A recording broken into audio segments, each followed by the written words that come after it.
Have some thumb grips here for the PlayStation 5 controller. The easiest way I usually put these on is just to line it up here, and then you just gently apply pressure. I usually start from the top and just gently apply pressure evenly, and then it goes on. If it goes on to one side like this, I usually just hold it with one finger, and then you can kind of work your way around here to do the other one. And they go on pretty easily. Let me go ahead and take this one off, and then let's do that again. You can go ahead at a slight angle if you want.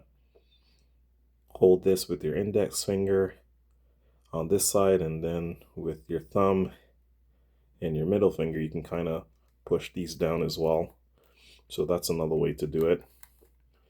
And then if you want to take them off, use your thumb and your index finger, and then you can just easily pull it off. But these ones are pretty simple and easy to install or take off, and that's how you do it on the PlayStation 5 controller.